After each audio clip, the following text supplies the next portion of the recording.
Hey guys, welcome back. We've got episode 2 of our Press Play podcast. Here again, joined by Jack. Lovely to meet you. Oh, yeah, big fella. And I think there was something you wanted to address tonight. Well, I may as well kick it off. I think it'll be pretty obvious throughout as we get these episodes rolling, but I think mindset's probably the biggest thing that we want to address here. So Gotcha. I think probably the biggest one we should start with, which I feel like everybody has to deal with in their day-to-day life, is your ability to not care. Yeah, Now, that's the first thing I'm going to say, get out of the way. When it comes to not caring, I think there's a big misconception with this. How so? So you've got, if I were to say to you, hey man, I just don't care. Right? Your first thought is going to be, I actually don't care about you, and I don't care what's going on. Yeah. That's the problem that people get into. They get into the mindset of, alright, if I'm just going to be nonchalant, I'm not going to care about other opinions. They stop caring about everything. Yeah. They don't care about their family, they don't care about their friends, they don't care about getting help, they don't care about anything. The issue with that is you become very emotionally numb. You become too detached from life. It actually stops you from allowing to enjoy it. I know this because I've gone through it. Yeah. Everybody goes through their dark phase after a loss of a family member, a breakup, losing in some thing you've been doing for your whole life, whatever it is. Yeah. Usually it comes from that. Now, I think it's a good place to go. We'll talk about this later with tapping into your kill mode. Okay. I think that's a good place to go with it. You need to learn what it's like. You need to learn what it feels like to be in there, what you can do out of that. You also need to learn how to tap in and out of it. Yeah. So going through that experience helps you set up on what it actually is like and what it will feel like to you. Yep, 100%. So with yourself, no, when it comes to not caring, because as much as I don't want to brag you too much, bro, you're pretty good at being pretty much not giving a fuck about what's going on. Oh, so when it comes I'd to like that, to hope so. when it comes to that, bro, about just being very nonchalant with, in particular, others' opinions on yourself, like, you know, you started your own gym journey and trying to promote that. I'm sure you get a lot of backlash from that at times, whether that's online, at school, in person, whatever it is. Yeah. One, how'd you get yourself to that place where I guess you say you don't care, even though we'll talk about it later, but Yeah. and then what does it feel like to not care in your situation? Feels good. I'll start off with that. It definitely feels good. The way I got started with that was I was over in the Gold Coast and I still wanted to go to the gym and still train. They didn't have a Revo Fitness over there, so... Really? In the Gold Coast? They don't have Revo Fitness in the Gold Coast. Like brokies, bro. I know, can you believe? But I went to the next best thing, Good Life. Oh, yep. Got a 1 month membership there or something, and I was working out and I saw this guy trying to film one of his sets by like trying to unevenly place his phone on like one of the weights or some shit. Yeah. Like trying to just be very subtle with it. And I was like, hey boss, like, do you want me to film it for you? Yeah. I'm in between sets, I don't really care. Filmed his set, he was moving some heavy weight. I was like, shit, that boy. I'm not spotting you, bro. Yeah. I was like, Yeah. I'm happy I'm behind the camera. Yeah. But filmed it, then we got talking and I was like, well, why do you film it? What do you do? And he goes, oh yeah, I post all my gym stuff on Instagram and TikTok. And I'm like, what? And he goes, yeah, I'm a model off that as well and all this. And I was like, shit, alright. How do you get into that? And he goes, you just start posting. I'm like, is it that easy? He goes, yeah. I'm like, well, what about what others are saying and all this and that? And he goes, bro, who cares? Literally, who gives a fuck? Yeah. Because you're doing something that you want to do, especially if you're passionate about it. No one can take that away. Because when you actually have drive for something, it just becomes second nature. Like me to now go into the gym and film a video is second nature. It's just a habit where I'm just like, oh yeah, just get out my phone, set up the tripod and just hit record. And if people walk in the frame, I'm like, yeah, all good. Like it doesn't matter if you walk in the frame because I can fix it in post. Yeah. And I only get like a little snippet anyways. But the big part with that was actually starting it, and that was probably the hardest thing I had to do. Like ripping the band-aid off. Yeah. So I was like, you know what, fuck it, no better time to start than now. So while I'm doing my workout, I kept on eyeing up that guy, and I was like, first of all, I asked him for a spot because he was like one of the biggest guys in the like a barbell or some shit. No. Plates on it? I had a few plates on it. More plates, more days. Exactly. But yeah, had him spot me a few, and then I had him record a few of just my sets, and he goes, oh yeah, like this is going really good, and you should definitely like start it. You seem like the type of character and personality where you could actually really like go well off this. And I was like, okay, sure. So then I got home, I got to the hotel, sorry, and I was just sitting in front of the mirror. I'm like, fuck it, put the camera in the corner, lock the door so no one walks in, get a quick video where I'm just flexing at the camera or flexing at the mirror, try to get a shot or something like that. And then I was like texting him, I'm like, yeah, how the hell do I edit this? Like, I got the clips, what do I use? And he goes, bro, just use CapCut. And I was like, shit, alright. And then that's pretty much a app free to download off Apple. And cheeky part sponsored, nah. And you can add audios, you can get your videos, you can do everything on that. And that was so useful. I can't tell you how many drafts I flicked him. I'm like, is this good? Yeah. Because he was helping me get started with it. Posted it up, and instantly I was like, fuck, that felt good. Like, just to get that out there. I was a bit skeptical before I pressed post, but then, I don't know, something just took over me. I'm like, do it. And I was like, oh, fuck yeah, like, go on, do, play, share. And then, just building off that, the first video went amazing, which I didn't think it would, to be honest. And I received quite a bit of backlash on it, where it's just like, what's he doing? He's a wannabe influencer, wannabe gym guy and all this. And I was like, how did that instantly like make you feel? Like, what were you when I received the backlash? Yeah, what were your thoughts in your head? I was like, fuck, is this a mistake? But then I was like, fuck, is this a mistake? And I received the backlash as I was editing the second video. And I was like, thinking back to when I first posted that first one, and I was like, that felt so good though after I posted it. So fuck it, I don't care what they want to say. I'm enjoying doing this, and it will help the people. It will help the people that want to benefit from it 100%. Or want to be motivated from it. So then I was like, fuck it, 3 times a week, let's do it. Just record a video, post it. Then I went to like 4 times a week or every second day or something, and just posting it during the push-up challenge, which just ended in June, posting every day, just the last 10 push-ups, just some audio on top of it. Got a lot of backlash from that, where it's like, oh, he's got shit form or stuff like that. It was just some little stuff, and I'm like, alright, you do 210 push-ups and try. Meanwhile, these motherfuckers are eating Cheetos, messaging that in the bed, you know, like this motherfucker's sitting back on his couch, just like, nah, his arm was out a bit. I'm like, shut up, bro. But yeah, it was just, I don't know, it was just that instant moment from my first 2 videos where I was just like, I would love doing this. Like, I just fell in love with it instantly. And I think if you want to learn how to not care what people think about you or say about you, you have to be doing something that you love. Because if you fall into that trap of only doing stuff because society tells you to, or because it's normal, then you're constantly gonna want that affirmation from other people. 100%. Where it's just like, okay, yeah, you're on the right track, you're doing the right stuff. I keep getting backlash to this day, and I will never stop getting backlash for posting on Instagram. And I don't really care, because it's something that I'm passionate about, and it's something that I like doing. Like with this podcast, for instance, starting that out was a big step for me personally, because the gym videos, it's just me working out with a song or audio over the top. But now actually getting in front of a microphone, sitting down on the couch with my mate in front of a camera, I'm just like, oh shit. It's and real, I was like, yeah, bro, it's like all live pretty much.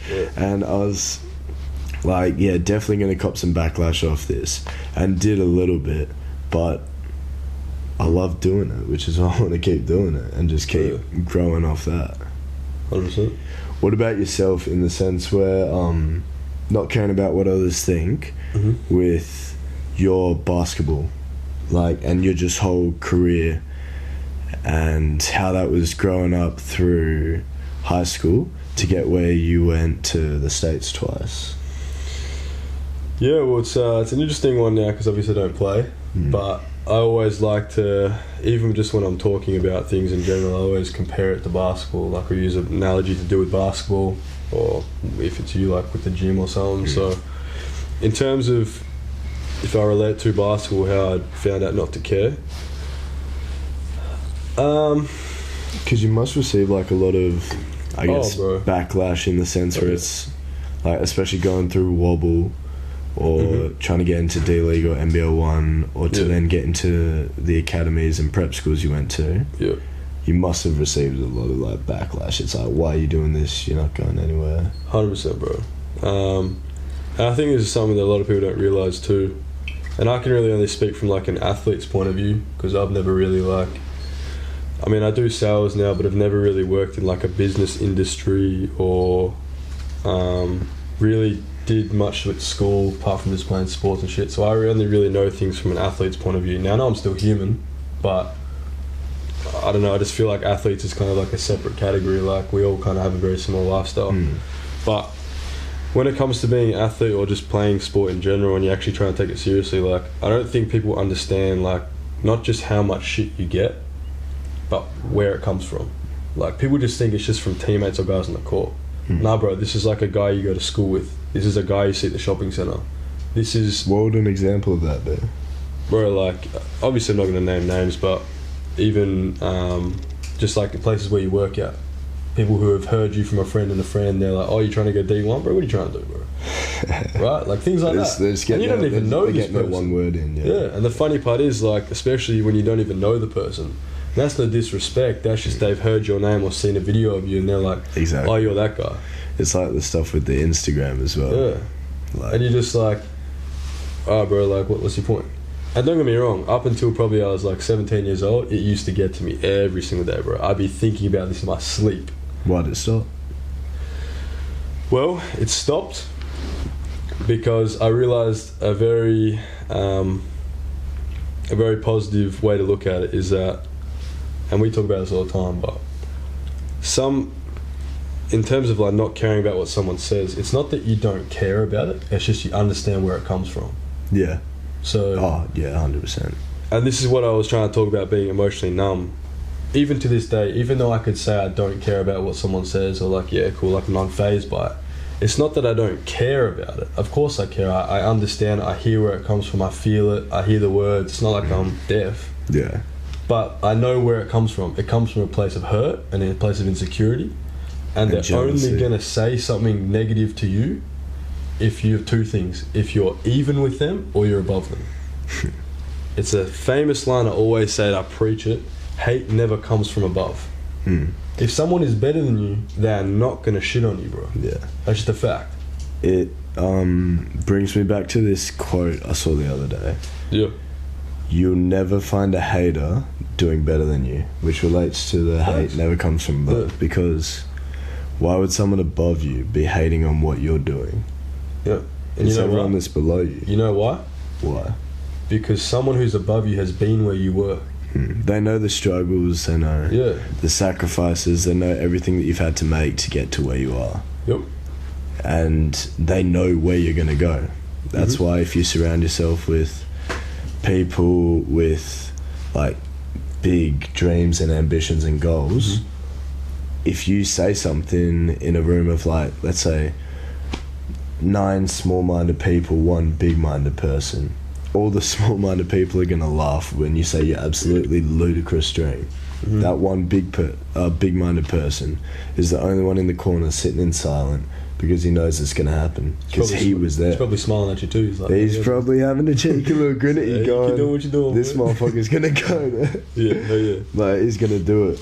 But yeah, I think that's the main thing though with it, where it's like, the hate will never stop coming, especially as you grow.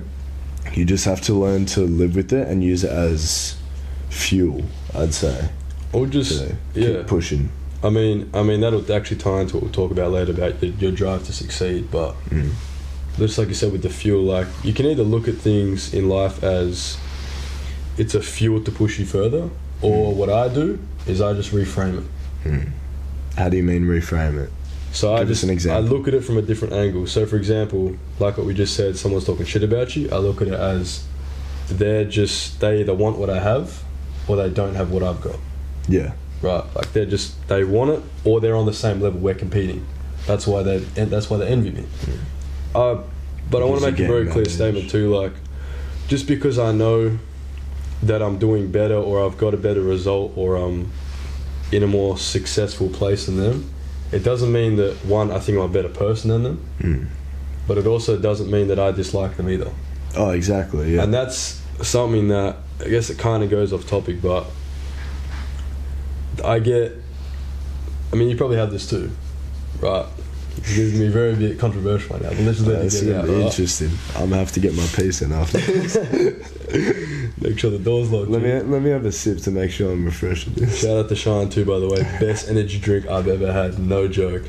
Like, shout out to Shine. That is top notch. It's got the mushrooms, the nootropics, good for your brain health too. Caffeine, everything you need. Trust me, any man out there that wants to be smarter without even having to try, drink. Just to interrupt what you were saying, think, feel, do better. Shine with natural nootropics, a new twist of old age ingredients to help energize and awaken your mind. That's the one right there. What flavor did I get? Ooh, you got me raspberry. Yeah, that's what I'm talking about. I got you, bro. I got you. So going on to that controversial thing. Yeah. So what are you gonna say? I find, and I've spoken to a lot of as we know, who you surround yourself with is who you're going to be. Exactly. So naturally, if you look at that the other way, who you are is who you naturally surround yourself with. Yeah. So because we are like-minded people, we're looking to be successful. We are successful in our own right, doing our things. High ambitions, high goals. The people that I speak to around us, whether that's us or in our workplace or whatever, who are also in that place, I've asked them all the same question and found the same thing. We get a lot of hate from people, right? People that want problems with us, people that have got this and that. But I don't think people understand we don't have problems with those people. Oh, yeah. This is what I mean by I don't dislike you. If someone wants to talk something negative about me, people automatically think that I got beef with you. Gee, I don't even know what your problem is, man. I got nothing against you. If you want to bring something up and like actually make it personal, want to do something, that's different. Yeah. But when you're just talking shit or sending a message on Instagram or whatever it is, like, bro, that's just you, fam. Like, you really think I care? Like, that's not, you know?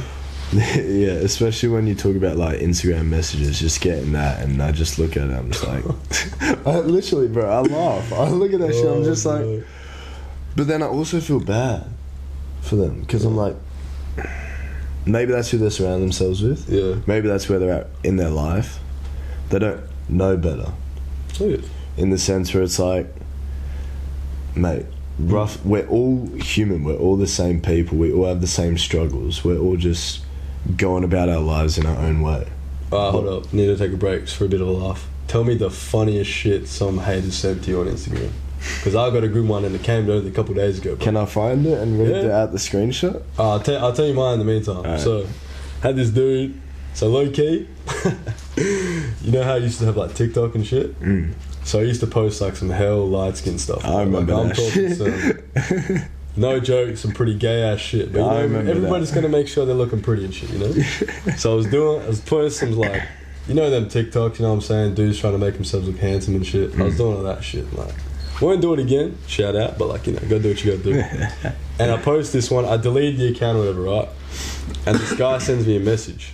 I have no idea who he is. Didn't know his name, didn't follow me, anything. I had no idea who he was. And he goes, damn, J-Dot, like, hey, you got so much muscle. And he sends me the actual video of my TikTok that I've deleted. Oh, so he saved it. Exactly, right? So I looked at it and I was like... So he saved it because he's like, shit, this is where he's at. So low-key read it and I was like, Bro. So you know what I said? What'd you say? I was like, damn, bro, you must love me if you saved it that much. You know what I'm saying? That's not fucking good. And I was like, bro, like, obviously it's someone trying to hate, right? But I just laughed at it. I was like, bro, like, you're going to take that much time out of your day to save my TikTok from months ago and then message me 3 months later After it's deleted. after it's been deleted to send it to me to make some shit. Like, And just let you know, like, hey, this is that video you posted 3 months ago. Like, bro, I know it's in my camera roll. Why is it in yours? Bro, all the men that have said it through the group chat, like, you know, it's been fun for it. Don't worry about it, bro. So just looking through here, this one guy. Damn, boy, he loves you, bro. That's a whole ass paragraph. No, alright. Do I read out the whole thing? Just, yeah, may as well. Alright. Just don't He say goes, their name. Yeah. Unless He you want to goes, expose it. But it's up to nah. He goes, hey G, I've seen your account on my feed and I think it's pretty fucking sick how you're so confident and want to make other people confident too. This was back in March, late you. It sounds March. alright so far, yeah. Didn't really work for me, haha. As I know I'm a hottie and I have way more confidence than the rats out there. First of all, he's already like putting himself on a pedestal thinking he's better than everyone else and just like Okay, yeah, keep reading, because I'm confused so far, but yeah, keep reading. I go, thanks man, appreciate it. He goes, where do you work out, bro? I feel like we could do the sesh sometime, you might learn a thing or two. Oh, I do remember this shit. I remember because as it Jack was with me as this guy was fucking. Keep reading it. Anyway, I said, thanks for the offer, mate. I'm all good. He goes, then this is where he turned. He goes, damn, you must feel intimidated by me. How you gonna pull looking like that? I pull so many hoes and bitches because I'm built, my G. I just said okay and just left him on open. Bro. I mean, to be fair, shout out to that dude. Even though it's a fucking pretty shit thing, like, that's fucking hilarious. Like, oh my god, that's funny. I saw that and I was like, fuck, okay, like. Hey bro, just double check. You don't feel intimidated though, bro. Fuck. I can see you shivering. Yeah. I shook a little. Maybe because it's like cold as hell, but. Yeah. Just making sure, bro. Didn't want to get you too nervous about that, you know what I'm saying? Oh shit, he's gonna come for me now. But I just find it funny how he went out of his way. First of all, I like the compliment. I appreciate the compliment where it's like hey, helping other people feel confident. Appreciate that. That's the goal, I guess, with it. But then the last part at the end, he goes, wow, you feel intimidated? Or because I said no to go to the gym with him. Bro, like, that he could have turned that message into something beautiful, bro. He could have been the whole ass, like, appreciate what you're doing, man. Yeah. And then he just fucked it. And literally our reaction just then, because you were with me, we were actually at the gym when he sent me the message, and I just started laughing my ass off, bro. Yeah. He sent it through and I just was laughing, like, I'm trying to do my set thinking about this, not like it's dragging me down, but just like, what the fuck is going on? That's pretty funny. But you see what I mean? Like, and this is actually a really good point. I know we're having jokes and fun and shit, but there's a lot of people out there. Now, maybe it's not to the same extent. Like, maybe they don't really post on Instagram, whatever. But they get hate in some way, form of life. You can't escape it. you can't do something without upsetting at least someone. Yeah, you can't escape it, right? But the thing is, like, most people will sit there and indulge in it and be like, oh, fuck this, like this and that. We're sitting here laughing about it. Now, but a good point on that too is that's why you need a network of people. You need a network of people. Because if you don't, like, you are going to be at home doing this alone. If you didn't have me, you didn't have your boys and shit, you may have seen the same message and taken it a completely different way. If I didn't make a joke about it, so fucking into it. Yeah. If I didn't make a joke about it, you may have gone, oh shit, this motherfucker's being serious right now. But that's why perspective. That's why I'm saying reframe things. Like, Yeah. that's how you have power. The only way someone can dictate what you're thinking or the way you behave or the way you're actually, like, reacting to what they do is if you frame it in the way that they want you to. Exactly. If you reframe it to your own position where you can make fun of it, It's just interpretation on how you interpret things. Yeah. Like, going back to the interview I did on the push-up challenge, talking about the 86,400 seconds in a day. Like, I could have read that could have easily taken away my day. But then I read it, again, like 10 seconds of my time. and we just start laughing about it. Like, it's the perspective you take on things where it's like, is it that big of a deal where it's going to hold me down for the next week or the rest of the day? Yeah. Like, you just get to a point where you're just like, is this the worst? Like, it's not the worst that could happen, so why am I bothered by it? 100%. And then you just laugh it off, like what we're doing now. Yeah. I'll still hopefully get my sleep tonight. Shit, hey, bro. Yeah, So shit. just don't think about it too much, alright? We need to move on. We need to move on. Well, I think we can wrap it up for that. Okay, yeah, that sounds sorted. Good. Yeah. You got any final words, bro? None from me. What about yourself? Second take, shout out to Shane. That's what I got to say. Take a second to shout boy. out Shane. Wrap it up on that. Oh shit. Just unzipping shit down here, man. Happy days. Appreciate you guys. Same as last time. Obviously, any support we can, that's what we want. Give it a like, give it a view, give it a share. Happy days. Leave it at that. Appreciate you.